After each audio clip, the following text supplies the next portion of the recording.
Good evening to all of you. Am I audible? Yeah. Okay. A warm welcome to our eminent speaker of the day, Dr. L. Murugan, Senior Consultant, Neurosurgeon, Apollo Hospital Groups, Chennai, leaders from District 3232, Dr. Vasudha, District Chair, Disease Prevention and Treatment, fellow T20 presidents and secretaries, Rotarians, aunts, annets, and invited guests. This is the second episode of the Healthy You series brought to you jointly by District 3232 Disease Prevention and Treatment Team and Zone 7 comprising of regions 10, 15, 17 and 21. Today, we have amidst us Dr. L. Murugan, eminent neurosurgeon, who would be giving us a good understanding on everything we need to know about brain stroke. Welcome, doctor. Without much further ado, for every good event to begin, we invoke the blessings of the Almighty. We have with us Annette Hemanya Shankaran, daughter of Rotarian Shankaran, and Annette from Chennai Pinnacle, a class 12 student, budding environmentalist, and social activist. Over to you, Hemanya, for the invocation.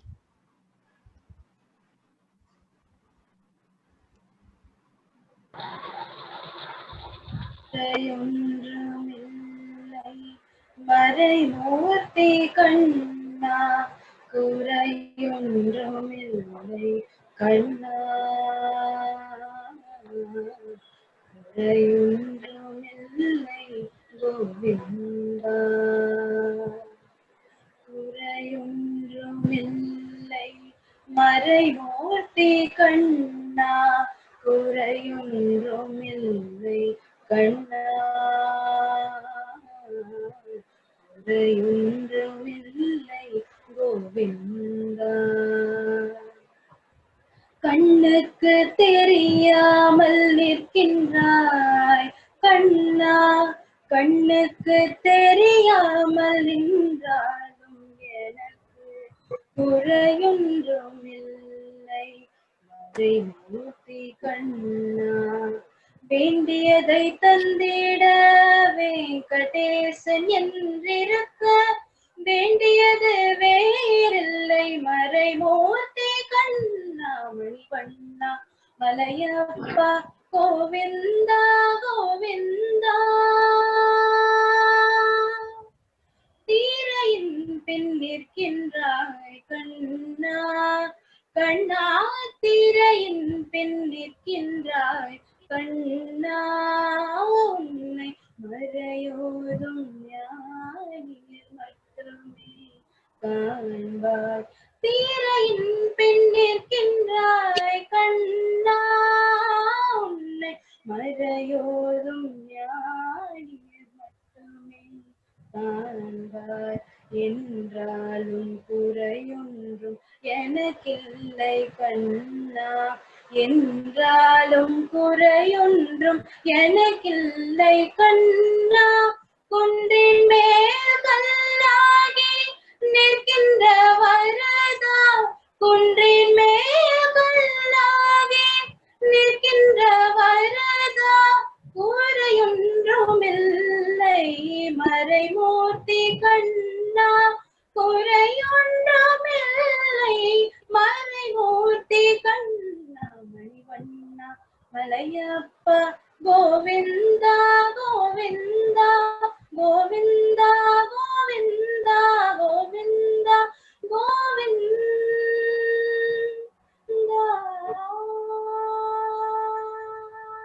Black and white 15 color 6 இல்லையா? Thank you, Annette Hemanya, for the wonderful rendition. Very apt for this occasion. The very reason why we are doing this session is for Kurai Ondrumillai. So now we have Rotarian Sharath, President, Rotary Club of Gindi, who would be walking us through the Rotary 4-way test. Over to you, Sharath. Friends, very good afternoon. In the year 1932, Herbert J. Taylor was given the responsibility to be the president of a bankruptcy company called Club Aluminium Company. And he was thinking of a way how to turn around this company.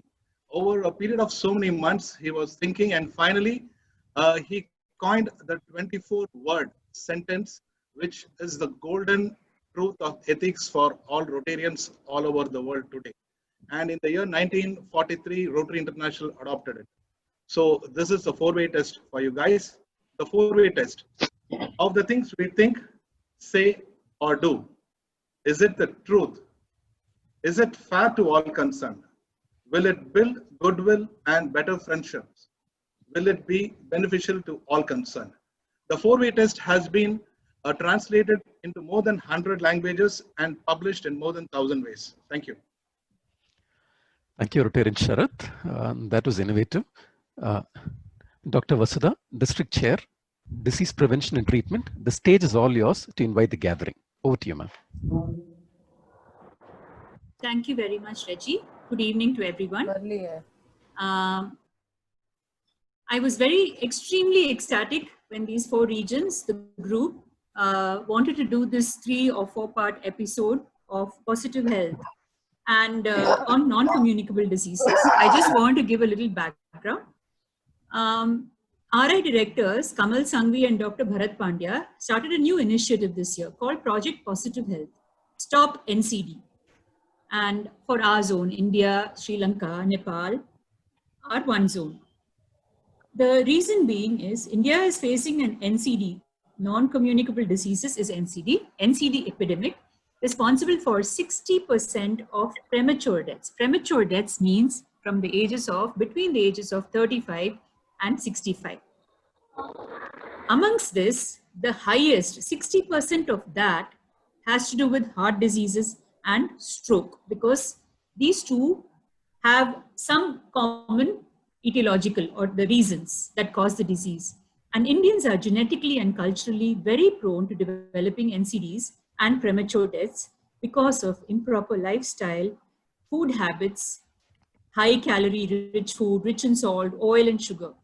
And in India, they say that non-communicable diseases is killing more people than terrorism or the COVID pandemic.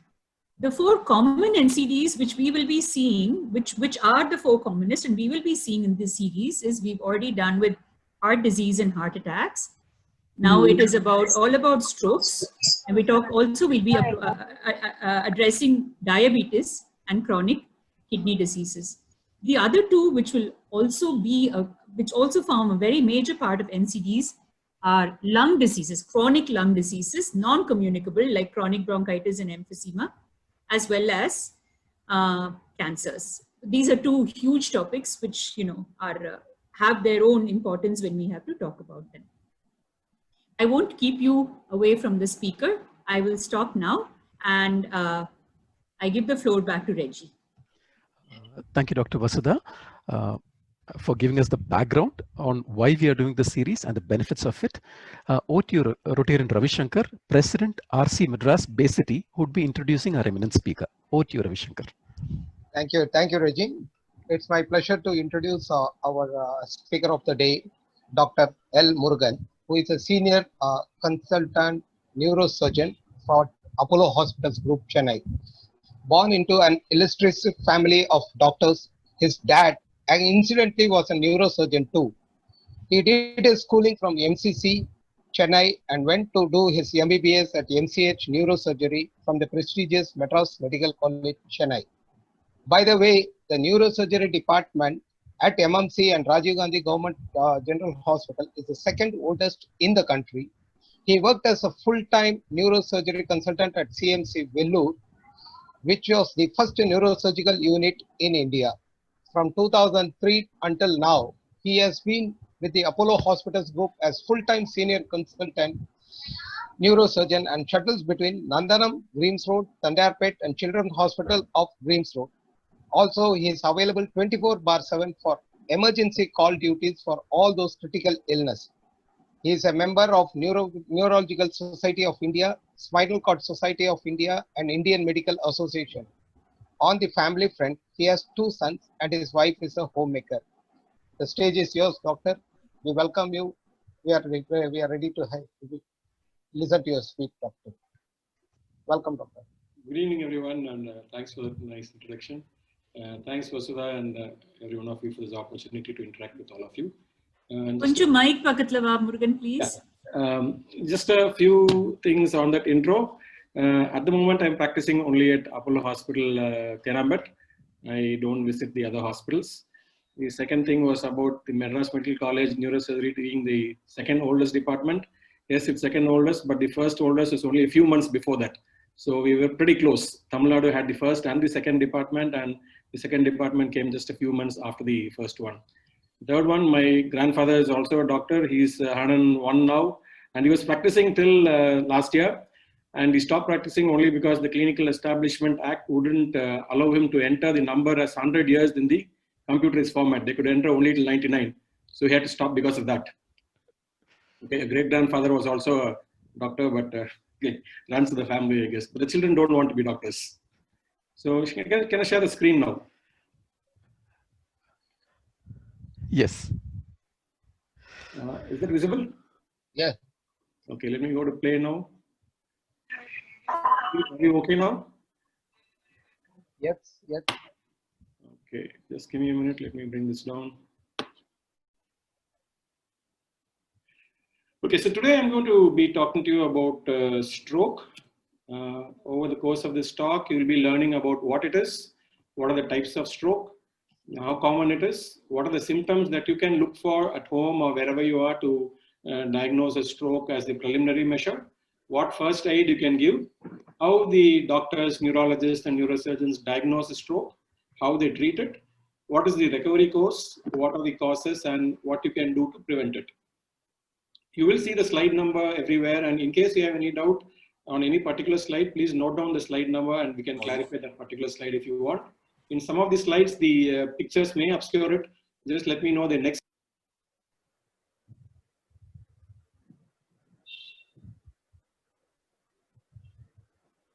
Murugan mute பண்ணிட்ட.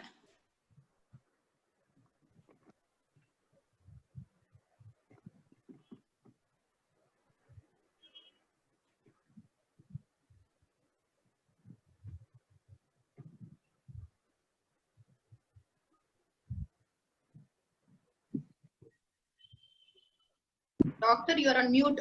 Murugan unmute பண்ணுப்பா. Okay, there you go. Somebody had muted me. No problem. Am I audible now? Am I audible now? Can you hear me now? Yes, we can. Okay. So here goes again. So this is the overview of what we're going to do today. And just a disclaimer, this presentation is only for awareness. If you have any medical problem, please consult your doctor because some of these can be, you could misinterpret and miss something. So I don't want you to do that. Let's be sure that this is only an awareness program. Okay, so what is stroke? Stroke is essentially a condition where due to a problem of blood supply to the brain does not receive enough oxygen or nutrients. The brain needs a lot of oxygen, it needs a lot of glucose to keep functioning. And even if it doesn't receive them for a few minutes, the brain cells start to die or they get damaged. Now, when they die, as you know, the brain controls every organ in the body. It's starting from your eyes to your eating, your swallowing, your speech, your hand, legs, everything is controlled by your brain. And when some of your brain cells don't work because they are damaged or because they have died off due to a lack of blood supply, then that particular region does not work. A stroke is also called a cerebrovascular accident because primarily it is because the blood supply, the vascular supply to the brain is damaged. So it's called a cerebrovascular accident or a CVA. And sometimes just like people say it's a heart attack, people call this a brain attack. There are some interesting facts about the brain. The brain actually weighs only about 2% of your body weight, but it receives 15% of the blood supply from the heart. So that's a lot of blood that's going to your brain over the course of every minute compared to the rest of the body. And 20% of the oxygen is taken up by the brain for it to function normally. And 25%, that is 1/4 of the glucose that is available for your body at any point of time, is taken up by the brain. All this shows that how much nutrition and energy it needs to function and how critical it is for this blood to keep flowing. If at any point of time, either of these are cut off, the brain is going to stop functioning, either permanently or temporarily. So there are two types of stroke essentially, and there are a couple of others which we'll look at a little later. One is what is called the ischemic stroke, where the blood supply is stopped to the brain because of a blood clot inside a blood vessel. There's a slight difference here between this and the next one. Here the blood clot is inside the blood vessel that supplies the brain. So this accounts for about 85 to 87% of all strokes. Now this blockage can occur because at that particular area, the vessel itself can get blocked by what is called as a thrombus, or this thrombus could come from some other part of your body, in which case it's called an embolic stroke. To the patient, it doesn't make much of a difference, but to the treating doctor, if he can find the source of this emboli, that also needs to be treated. The second condition, which is usually a little more devastating, is a hemorrhagic stroke, where a blood vessel that is weakened, it's like a cycle tube or something that's weakened, where a puncture occurs. Similarly, the blood vessel inside the brain bursts, in which case we get what is called as an intracerebral hemorrhage or a subarachnoid hemorrhage. Again, two different types in this. Essentially, what you need to know is the commonest thing is a lack of blood supply because of a clot inside the vessel, but sometimes it can be due to a bleeding outside the blood vessel inside the brain. So this is what I was talking to you about. The one on the lower down is the ischemic stroke, where there's a blockage to the blood flow. The blood that normally flows from the heart carries the blood and the nutrients, the oxygen, the glucose, everything to the brain. Due to various causes, it can get blocked, in which case the blood doesn't flow to that particular region of the brain. It can be a small vessel block, it can be a large vessel block. If it's a small vessel block, only a small area of the brain will be affected. If it's a large vessel block, a huge area of the brain is going to be affected. Again, as you all know, different areas of the brain control different things. And there are some areas of the brain which we call non-eloquent areas, meaning areas of the brain, the function of which we have not understood very well. If these areas get blocked, the patient may not even know that he has had a stroke. But if it blocks a very eloquent area, there are areas called the internal capsule where all the fibers of the brain converge at that point and then start distributing all over the body, which control your hand and leg. Even a tiny blockage in that area can result in a dense weakness of your hand and leg, which we call as a hemiplegia. So this is about the ischemic stroke, where there is a blockage inside the blood vessel. The second type that I told you is about a ruptured blood vessel, where the blood vessel bursts inside the brain and a blood clot forms around it. And because of that, the blood flow to the brain is damaged. So here's another slide that shows this. In the left, you see the ischemic stroke, where you have a blood clot inside the blood vessel, blocking the blood flow, which causes this gray area on the brain where there is no blood flow. Now, that particular region is not going to work. On the contrary, on the right is your hemorrhagic stroke, where there is bleeding outside the blood vessel in the brain. There are huge red spots of the red area that you see there, and that is called as a hemorrhagic stroke. Now, these hemorrhages usually happen in the what we call the intracerebral hemorrhage or a aneurysmal bleed, a subarachnoid hemorrhage. The perforating arteries that you see here are the tiny vessels there, which usually burst inside the brain, and we get what is called as an intracerebral hemorrhage or a bleed within the substance of the brain. On the contrary, on the left, you see what is called as an aneurysm, which is a weakening of the vessel wall, which if it bursts, we get what is called as a subarachnoid hemorrhage. So when these are usually seen in the major blood vessels, they are not inside the parenchyma or the substance itself, but are there in the loose spaces that surround the brain. So when this ruptures, you get what is called as a subarachnoid hemorrhage. Both are entirely different conditions, but they fit into this complex of hemorrhagic strokes. So this is the aneurysm we were talking about, a large vessel aneurysm, which if it bursts causes subarachnoid hemorrhage. And at times you have various things called as arteriovenous malformations, where there is a leash of abnormal blood vessels. These are not normal blood vessels. These are abnormal blood vessels that can be found from birth, or they developed over a period of time. And these vessels, being abnormal, tend to be weak and they can burst at any point of time. There are several other types, but we'll stop with these 5. The other one that you need to know is what is called as a transient ischemic attack. Some people call this a mini stroke, but I would prefer to call it a warning stroke like many others, because this is something, it's just like a stroke. It happens, but the patient recovers within a certain period of time because the blood flow is re-established before permanent damage is caused to the brain. Now, in this condition, the brain recovers. But what you need to know is if you have a warning stroke or a transient ischemic attack, it is a precursor of a probable major permanent ischemic stroke later on. And just like similarly, even in a subarachnoid bleed, you can have what is called a sentinel bleed. This usually happens within a week or so earlier, a minor bleed in the brain, minor symptoms, patient recovers, but the next one can be devastating. So if you think you had a TIA or if you had a sentinel bleed and if you think you've recovered fully, no, please don't stop there. Please go to your doctor. Please have yourself evaluated so that you prevent a major catastrophic event. The other one is a venous stroke. Whatever we talked about now is what happens in the arteries. Arteries are primary blood vessels that come from your heart, supply all the oxygenated blood to all parts of the body. And once the oxygen supplies in the capillary level, all these vessels form veins. And when these veins carry the blood back to your heart, sometimes these venous channels can also get blocked, or they can also get ruptured, in which case you have what is called as a venous stroke. But it is felt that around about 10 to 40% of patients, you may not even find the cause for these strokes, so those we call as the cryptogenic strokes, meaning we don't have a cause for them. So the one on the left is a transient ischemic stroke, and the one on your right is your ischemic stroke, which is an established stroke. In the established stroke, the blood vessel has a clot inside. It's permanently blocked. Blood flow does not get re-established. So the cells get damaged or die, and you have a permanent deficit. On the left, what you see is a transient ischemic attack where there's a transient or a temporary block of the blood flow. And within a few minutes or seconds, this blood flow gets restored on its own without any intervention.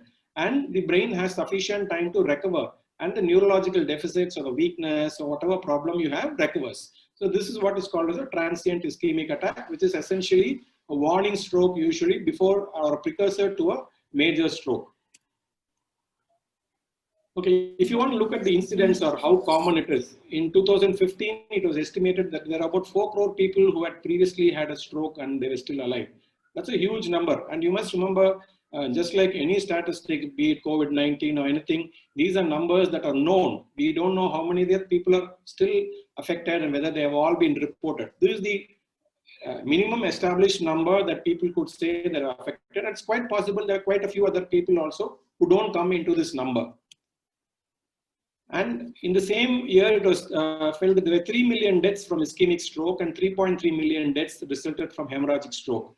Now, if you look at this number, you might wonder that 87% of strokes were ischemic strokes and only 13% were supposed to be hemorrhagic stroke. But hemorrhagic stroke, as you can see, accounts for more deaths than the ischemic strokes. This is exactly what I told you before. The ischemic strokes can be very small, tiny, and unless they are very large, they don't usually kill. But hemorrhagic strokes are by and large usually big and they tend to kill more easily.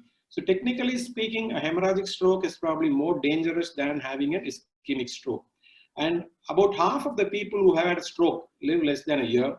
And about 1 in 4 persons who had a stroke will have another stroke if they don't take measures to prevent a second stroke. That is called secondary prevention. So in India, it is estimated, according to a study in January 2019, that more people die than due to TB, malaria, HIV, or road traffic accidents. I don't have the current data.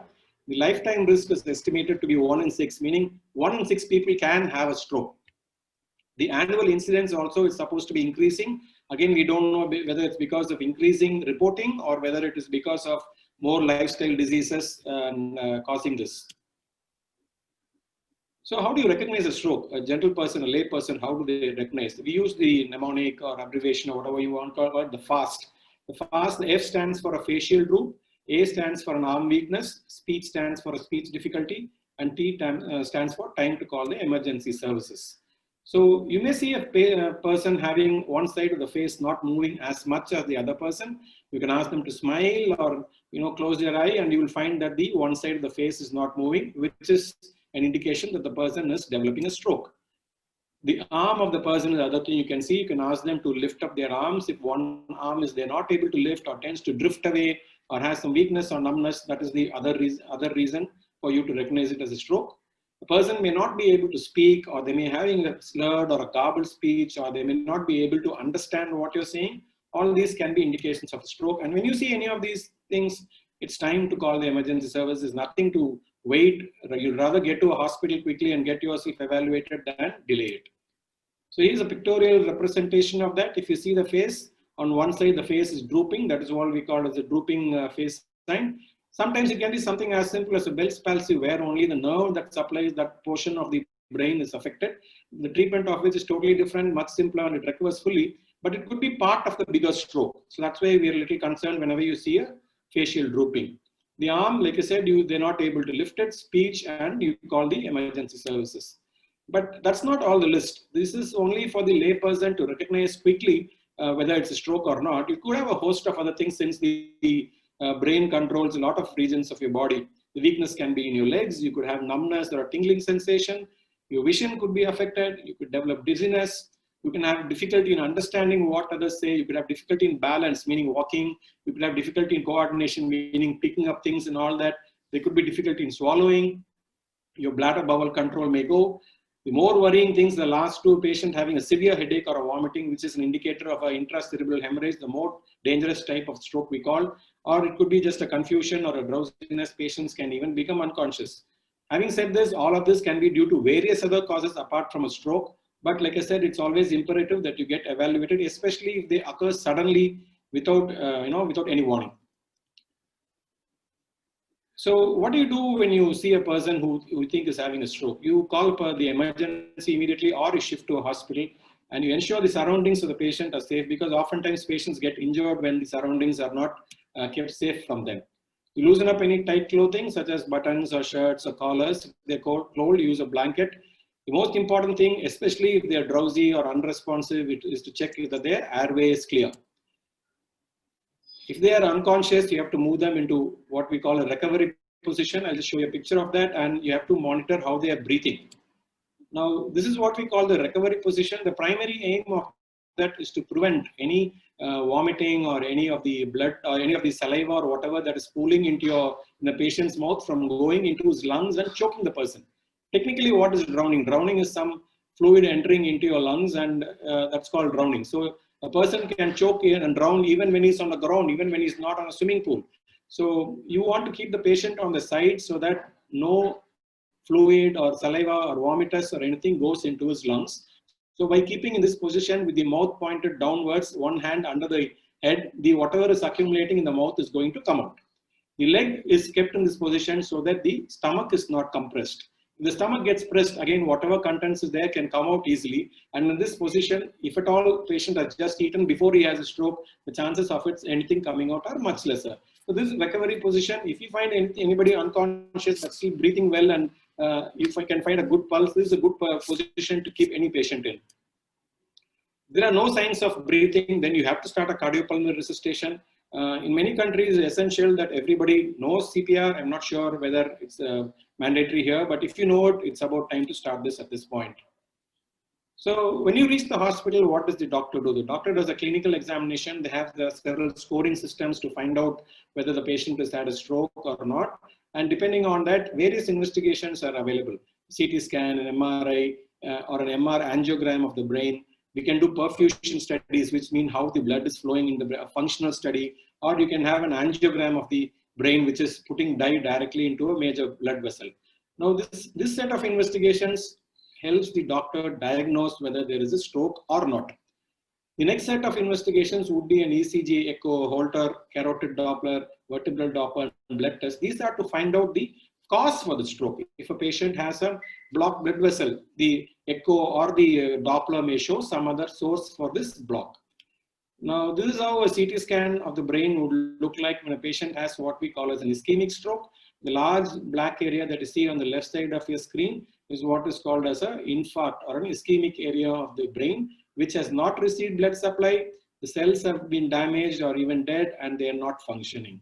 On the contrary, this is the hemorrhagic stroke. This white thing that you see with arrows, this is what we call as a bleed inside the parenchyma of the brain, where all the blood is there, and because this volume of this blood, it stops the blood flow there, and the patient has a stroke. Between a CT and an MRI, a CT can pick up a hemorrhagic stroke very easily, but very early on, a CT can look essentially normal. It can miss an infarct. It can miss an ischemic stroke. In this situation, an MRI is what is helpful. So these days, if a patient has a presence with a stroke, we don't even do a CT scan. We go directly to an MRI.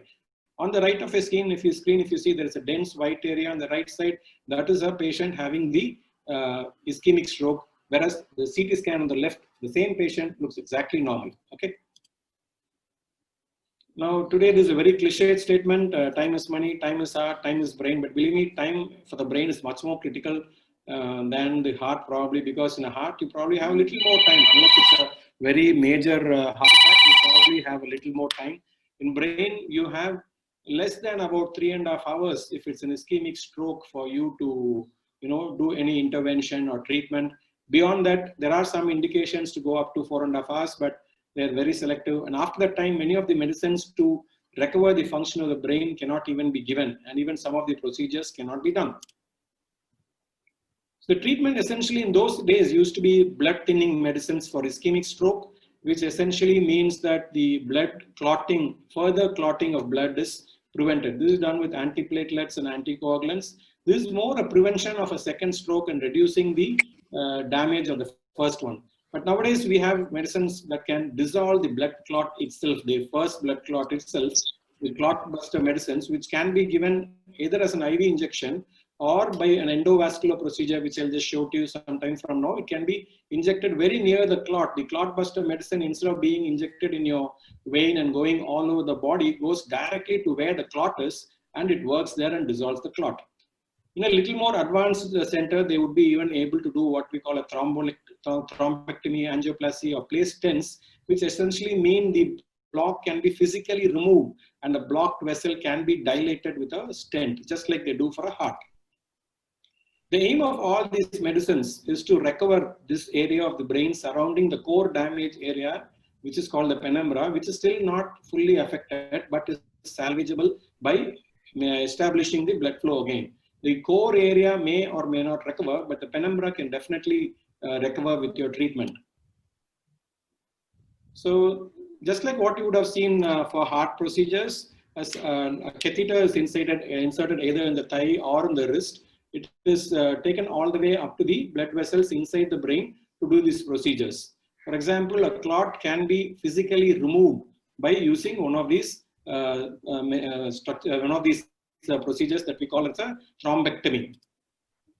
So here's a little video that shows what's happening. The guide wire passes through the clot and beyond that, and then a stent is placed there. The stent is then opened up. The stent that is kept there is opened up. And as the stent opens, it grabs the clot that is sitting there. And once it grabs the clot, the stent is pulled back. And we have a balloon lower down to prevent the clots from getting, going further away. And you can see the clot actually being physically taken out from inside a tiny blood vessel that's probably a few millimeters wide, and all the clot is sucked off from there. So this re-establishes the blood flow to the brain. But it all depends on how soon it can be done, so that if it is done very late, the chances of a recovery are low. So it's very imperative that you reach the hospital as soon as possible. Surgery is also done sometimes to the brain, the hemorrhagic strokes especially. So now the blood clots, if they're significantly large, the brain starts swelling a lot, and the clot needs to be physically removed before the patient can recover. Now, unlike other regions of the human body, the brain is inside the skull, which is a very tight container because it needs all the protection. So whereas a bleed inside the abdominal cavity, for instance, the abdomen can expand a bit. It can accumulate a lot of clot before it even becomes symptomatic. Even your chest cavity can hold a lot of blood before a patient becomes symptomatic. But in the brain, even 10 cc, 15 cc may make a lot of difference. And we have criteria to decide on which patient needs a surgery. And when this pressure increase in the brain, pressure increase can even happen in the so-called ischemic strokes where the blood flow is not there. Let's say you have an injury to any region of your body, you will find that your injured region starts swelling over a period of hours to days. Similarly, when there is no blood flow to the brain, that portion of the brain can start swelling. And for this reason also, we may need to do a surgery. The bleeding inside the brain can enter into normal CSF, what we call the cerebrospinal fluid, in which condition it needs to be drained outside. We also saw some things called aneurysms and AVMs. These are abnormal, weakened structures in the normal blood vessels. These need to be isolated from the main circulation to prevent a further bleed by either clips or by excising on them, excising the AVM itself. And sometimes there are blood vessels in the neck that are getting broken off and they go to other portions of the body. We may have to remove these blood vessels in the neck. The recovery, many of them have long-term deficits, but you'll be lucky if the deficits are short-term. It all depends on the site of the site that does not receive the blood flow, the size of that area affected, and how soon the treatment was started, whether it was ischemic or whether it was hemorrhagic or subarachnoid. Now, patients may have long-term disability and they may be unable to use their limbs. They may have movement problems. They may have difficult to understand, to swallow. They may have concentration problems, memory problems, and all this.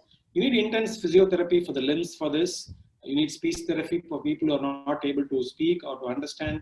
You need to do a lot of rehabilitation. All this has to be started as early as possible, because the longer you delay any physiotherapy or rehabilitation measures, the chance of recovery are low. An unused portion of the body tends to degenerate very quickly, and the physiotherapy will keep the body, the muscles active, so that when the brain is ready to function, the limbs can start working. A lot of psychological support will also be needed. Quite a bit of patients will be very anxious, they'll be depressed. Some of them may go into anger, frustration, and all that. So you will need to be a lot supportive. Even if the family is not able to support, you may need psychological support by a professional psychologist or somebody who can do all this for them. So what are the causes? These are the easily preventable causes for these strokes: smoking, alcohol, obesity, lack of physical exercise, obstructive sleep apnea, stress, use of illegal drugs like marijuana and all that. And these also, to an extent, can be prevented and treated if you take the effort, like blood pressure, cholesterol, diabetes, and irregular beating heart will probably need only medicines, but the other three are also under your control.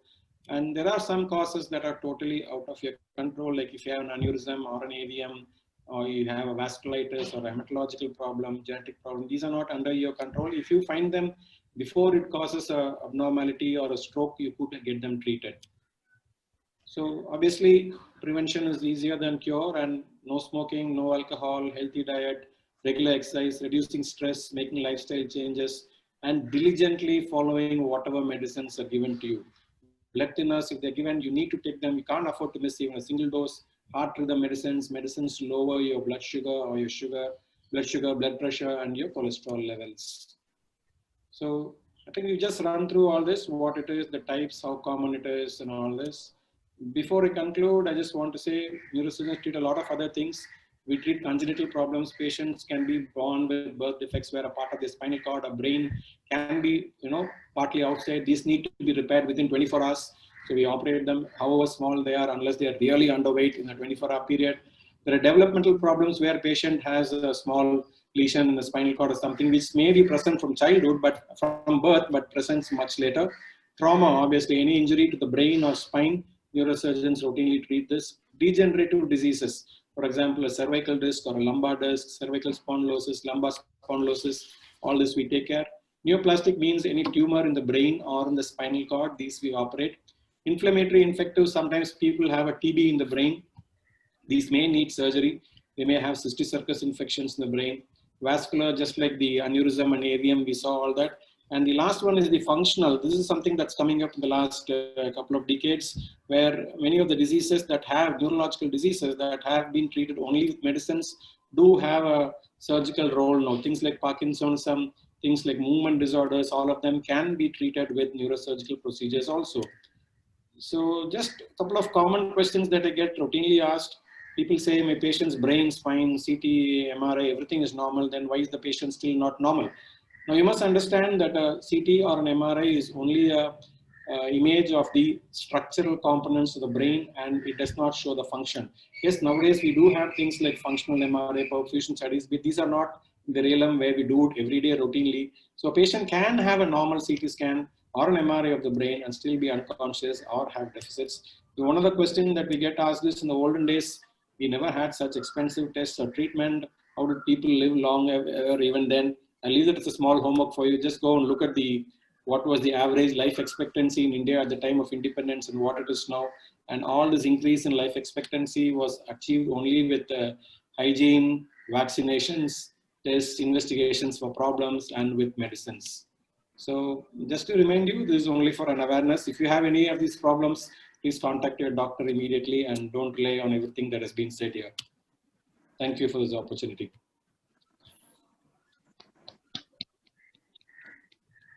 Yeah, if there are any questions, I could take them now. Yeah, Reggie, may I ask one question, Reggie? Sure, sure. Reggie, Venkatramani here. Go ahead, sir. Go ahead, sir. Doctor, thank you very much for the presentation. Yeah, thank I you. am slightly a person who believes in alternate medicine and alternate ways of treatment. Now, Excellent. recently I read a lot of work has been done by one Dr. Huberman from Stanford, Okay. who talks about our ancient forms of systems like pranayama, yoga nidra. All those things help to a great extent as far as any of the brain damage or brain malfunction that we might have. This is Dr. Huberman. He has done some wonderful path-breaking research. Yeah, tell me. Tell me, Yeah, sir. that is what I just want to say. Okay. No, that is what yoga nidra. Yeah. So just to answer that, I'm not trained in all those systems of medicine. I'm primarily an allopathic doctor. I practice only that. If a patient comes to me, I treat them with what I know. But I am aware that there are a lot of other things beyond allopathy, and allopathy is not the be all end all of everything, especially for chronic diseases and for rehabilitation and things like that. The alternate systems of medicine, a lot of people say have a lot of, worth practicing. But my only concern is many of these people, when they give these medicines, some of them we have found out have been, damaging to the liver or the kidney. So if you're sure that none of the medicines that are given will not harm the other organs in your body, I think that should be fine. These are not medicines at all. This is just like something like yoga nidra and then pranayama is what I'm sure he they're did. not harmful in any way. There's nothing wrong in trying them out. Okay. Doctor, one more small question. What is the difference between a blood pressure stroke and a brain stroke? You have same, the limb losing its function for some time. Blood pressure also, high blood pressure also causes strokes. So like I told you, one of the causes for a stroke is a high blood pressure. Now, high blood pressure can make one of the vessels in the brain burst. And when this blood vessel bursts, it not only forms a clot around the blood vessel, it stops blood flow to the region of brain around it. So I think they're technically the same. I'm not sure there's a difference between the two. Okay. Thank you, doctor. Thank you very much. Reggie, can I ask a question? Good, sir. Good. Yeah. Good evening, Dr. Murugan. Good evening. This is Hi, madam. No, I just wanted to ask you about, is there any methods for increasing the intelligence of a human brain? Or how true is the Vallare capsules for increasing the memory capacity for the students? Doctor, looks like he's your classmate also, right? Yeah, he's my classmate from school. Yeah. We go a long way. From 6th standard, that's like, maybe 30 or 40 years now. Okay, like I said, even earlier, I don't know anything about other systems of medicine, and I would not even comment on them. If somebody wants to see them, it's up to them. Now, is there any possibility of increasing the intelligence through your allopathic or? I wish I knew that I could do that also.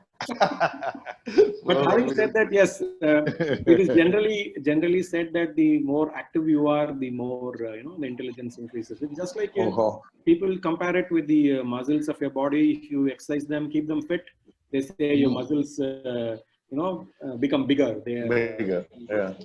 Probably if you do different activities, your brain function will probably be better. People say that every 3 years learn a new language. They say every 3 years learn a new musical instrument. Do something different every 3 years. Right. The reason being, if you're just doing whatever you're doing, the same activity, only that portion of the brain is going to keep working. Okay. If you do something new and different, probably new connections need to be formed, new networks need to be formed in your brain. And probably that's one of the ways of increasing your brain activity. Okay. Good evening, doctor. Yeah, thank you, doctor. Is there a possibility that one can go for an oxygen mask, just as they give it in oxy mask clinics, things like that? Will more oxygen to the body will it help? So are you asking whether more oxygen will improve the brain function? Yes. No, for yes, normal person, the oxygen that's available in the air is more than enough. If you go into an oxygen deprived environment, you will need the oxygen. But I don't think giving more oxygen will be helpful. On the contrary, it can be damaging, not to the brain, but giving more oxygen per se than you need can be damaging. Even in the ICUs where we treat patients with oxygen, we're very careful that we don't give more oxygen than necessary. One simple thing, we don't want damage to occur because of what is considered good. It's just like the next question could potentially be, what can I take more sugar then? And then increase the glucose to the brain. But then, as you keep increasing your sugars, you can end up with diabetes, and that itself can cause a problem. So anything, the appropriate levels are more than enough.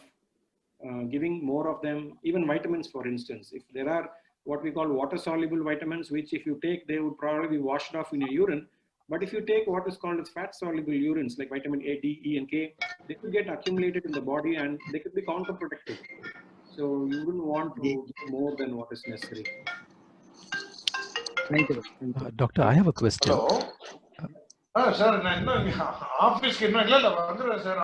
Doctor, I have a question. When you have an external injury, like an accident, and that causes a blood clot, can that lead to a stroke? Okay, it all depends on what your definition of a stroke is. Yes, if this bleeding, stops the blood flow to the brain, it can cause a stroke. But usually, all these we do see strokes associated with accidents because a blood clot, a clot inside a blood vessel that has been sitting even before the accident gets dislodged because of that accident. Sometimes you can even a broken long bone, like the femur, the thigh bone, contains a lot of marrow inside it, fat globules as we call it. If there's a fracture in the leg, this thigh bone can get broken, and the fat inside that can act as an embolus, and it can go to the brain and cause a stroke. It can go to other regions of the body and it can cause damage there also. So technically, an injury to the brain can also cause a stroke. But more worrying are the bleeding that occurs in what we call as an extradural hemorrhage or a subdural or a parenchymal bleed following injury.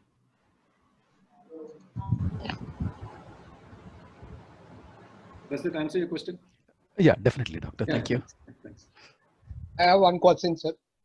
Yes, Doctor, please. I have one question. The first Yeah. point what you were talking about is ischemic, correct? You were saying that any blood clot can lead to a brain stroke, correct? This blood clot can be in the human body, anywhere in the human body to create a brain stroke, or how is it, doctor? Is there any So, particular? like I told you, the arteries come from the heart. Okay. The heart brings the oxygenated blood from the lungs, and from the heart it goes to the brain. So Correct. any pathway from the heart, so a neck vessel or something, if it has a blood clot, that can get dislodged and it can go to your brain and form a stroke. Now your question whether a blood clot in the leg can cause it, yes, technically it can. You see, this blood clot can go to your right side of the heart. From there it can go to your lung, and if it manages to cross the lung, it can come to the left side of your heart and then get distributed all over your body. Technically it is possible, but usually the lung is a major filter for these clots, and the lung usually blocks off all these clots, and you might have a lung presentation because of that if you have a thing. The other thing is some people have a small defect in their heart between the right and the left side, and in which case the blood from the right side tends to get mixed with the left side. So just like that, when the blood gets mixed, a small clot from the right side can also go to the left side of your heart, and from there can distribute it to any part of the body, including your brain, in which case you can technically have a stroke. One more question, doctor. Apart from this, see, you were saying the last point you were talking about the muscular deformation, where the people will start having a difficulty in walking. Yeah. So does it relate to the brain stroke, doctor? Muscular deformation or whatever it is? No, in a brain stroke, what technically happens is the nerves that come from the brain to your muscle, they are not able to conduct the signals from the brain to your muscle. So when it's like the muscle is like a motor that you switch on with electricity.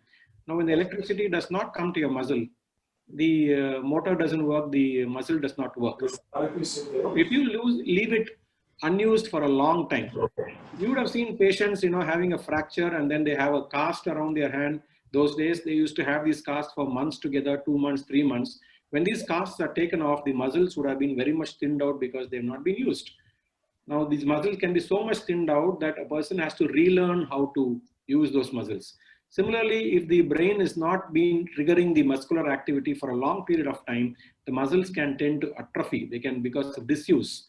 And when the person starts, the signals start coming, the muscles are not ready to receive the signals and be effective. So physiotherapy also keeps these muscles in a working condition by external force, so that when the brain starts functioning, the muscle is ready to work. The physiotherapy to the limb per se does not change what is happening inside the brain, but it keeps your muscles ready when the brain starts functioning. Doctor, my question is linked to what Ravi had. I thought maybe you'd like to speak about the smoker's leg condition.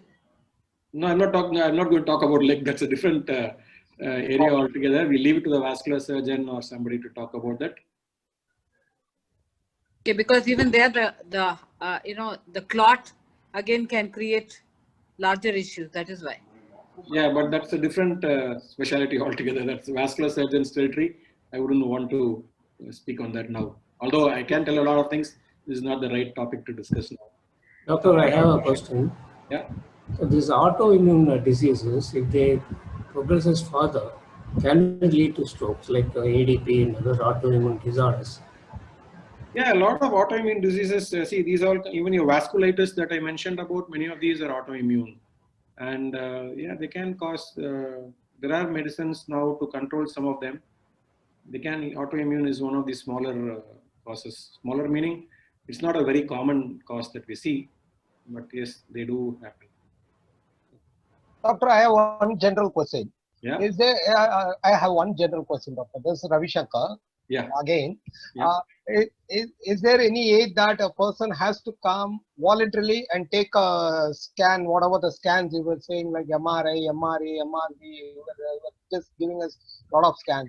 Is there any possibility that one person can take all the scans and be ready whether he's going to have a brain stroke or something like that? Is there anything? Like normally cancer screening is happening. As cancer screening is happening, something. Yeah, do you take your car voluntarily for a preventive checkup? That's what I want to ask. It can be done, no? So it all depends on how much money you're willing to spend, time you spend for your health, isn't it? So Okay. as long as the tests are non-invasive, meaning they don't cause harm to you in any way, many of these tests can be done quite frequently. I know a gentleman who was so paranoid about having a heart attack. He used to carry an ECG machine with him all the time. Whenever he thinks he has chest pain, he will hook it onto the medicine, take a photograph, send it to his cardiologist. But unfortunately, neurological investigations, you can't carry a CT scan in your pocket or an MRI machine in your pocket. They are time consuming. Things like CT scan is not something we do routinely as a screening, because CT scans have a lot of radiation involved and they have a cumulative effect. They can potentially lead to problems. So CT scan is not something we would do. Similarly, an X-ray is not something you would do just like that randomly. At the moment, in the last more than 2-3 decades, an MRI has not been shown to be in any way harmful to the human body. It involves, changing the phase of the hydrogen atoms and all that, and it has not been shown to cause any problem. If you would want to get screened with an MRI, that just might be okay, but then it's an expensive investigation. Many people find it claustrophobic to lie down inside the tunnel-like thing for about 20 minutes to half an hour. And yeah, and it is quite expensive also. And yeah, the only thing is that it is non-invasive. It is not known to cause any harm the last 20-30 years that we've been using this medicine, unlike these tests. I know presidential candidates in the US have to go through these investigations before they stand for the election. And even in the course of their presidency, they go through many of these tests frequently. If you don't mind studying this, I tell my patients, for example, many of them, at the moment, I'm in last 20 years, I'm in a referral center. So most patients come to me with a CT scan or an MRI. They come to me with a diagnosis referred by another doctor or by a patient saying that this person has got this tumor or something, a vascular problem, can you take care of it? So I usually don't end up writing out CT scans or MRI. But once in a while, there'll be a relative of a patient coming saying that I've got this headache and I've been having so long, what should I do? So should I ask for an MRI scan? It's like this. If a patient comes to a center where the funds are very limited, let's say a government hospital has only X amount of funds which have to be spent for every patient.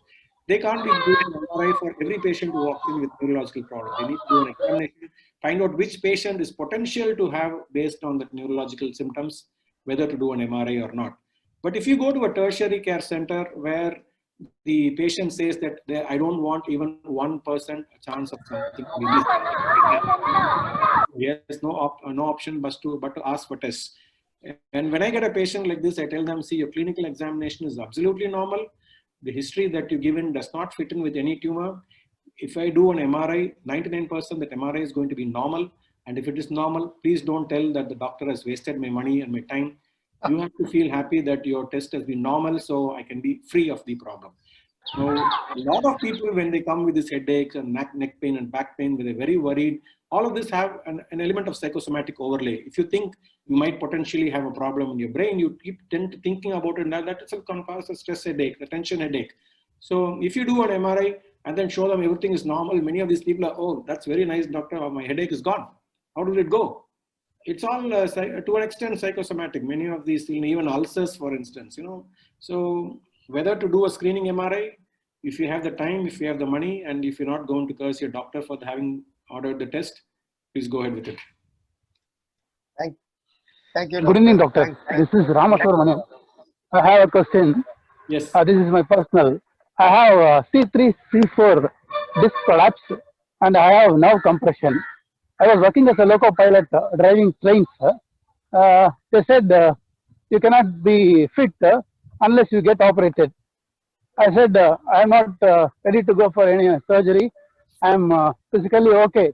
At times I get pain in the neck. That's all. Is it mandatory to go for a surgery, doctor, or I can manage with some physiotherapy? Okay, again, outside the purview of this talk, it doesn't in any way relate to stroke, but I will answer your question. Okay. A disc prolapse is basically a degenerative condition. As we get older, different portions of our body degenerate in different ways, some of us more than others. And if it compresses a nerve, if it's a very severe compression that is not related with rest on medicines and other things, and if we find neurological deficits, only then we operate. It's not like every disc has to be operated. Everybody has knee pain. Everybody beyond the age of 50 has cervical spondylosis, lumbar spondylosis. Everybody will have a small disc here and there. And saying a disc doesn't mean anything much. We need to see the image in detail. We need to know the history of the patient. We need to clinically examine the patient.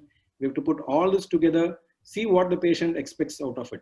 For example, if a patient wants to be if he wants to be a pilot, he can't be allowed to have even a small amount of pain or a minor weakness, because a pilot has the lives of so many people in a sense. So those people, the treatment will be different. But if somebody who's saying, doctor, I'm 65, I'm not going to do anything active, I wouldn't mind occasional pain coming here and there, I will not recommend surgery for them.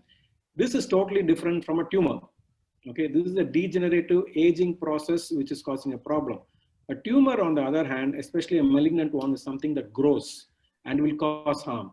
If you see a tumor, it needs to be removed. There is no discussion on that.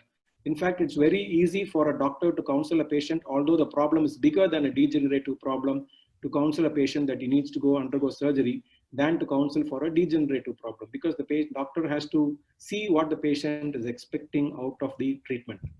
Based on that, the patient will either get a medical treatment or a surgical treatment, or if the compression is causing a lot of problem which the doctor can see. For example, if I find that on examination, you are not able to move your fingers at all, a C3-4 would be less likely to cause that, but a little lower down it can cause. But sometimes even a C3-4 can cause that.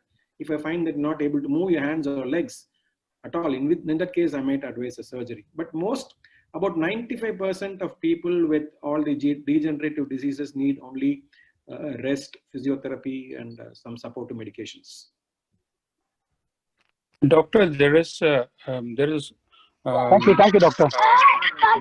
Doctor, question over here. So people do say that meditation would give a lot of changes in neurological activity. So if it is done on a regular basis, there was a study done where before meditation, after meditation, the neurological, the CT scan which they have taken and then observed the neurological changes. So what is your suggestion? Is it advisable to do the meditation to help you with the brain? To the best of knowledge, meditation does not cause any harm. So why not try it? If it helps, it's good. You don't have anything to lose. Thank you. Does anyone have any other questions? We have far One number of time. question. Yeah. One question. Yeah, JJ. What is the genetic element in brain stroke? There is a lot of genetic element. If both your parents have had a stroke, chances are that you're going to have a stroke, and it's better to, have yourself evaluated to see if there is any preventable cause. No doubt, it's a very valid question. Thank you, Doctor. Thank you. Thank you, Doctor, for patiently answering our question and giving us a good awareness of this session. Over to you, Murugan, for the vote of thanks. Thank you, Reggie. What a wonderful, informative session this was. Our gratitude to Dr. Murugan, who took time off to give us all a vital awareness session on brain stroke.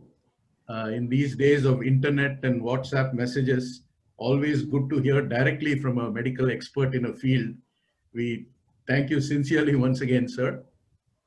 District Chair, Disease Prevention and Treatment, Dr. Vasudha, for putting together this session and inviting our eminent speaker of the day. A big thank you to you. Thanks to our DG Rotarian AKS Muthu Palniappan and District Secretary Rotarian Ramesh for their support. Thank you to all other district officers of District 3232 for gracing this occasion. Presidents and AGs of Zone 7, comprising of regions 10, 15, 17, and 21 for hosting this session. We would like to thank all the T20 presidents for ensuring all their respective club members are aware and can take part in this session. Of course, T20 President Rotarian Reggie, a very big thanks to you for coordinating and moderating the event and making it such a successful and well appreciated talk. Thank you, fellow co-president Reggie, for all your efforts.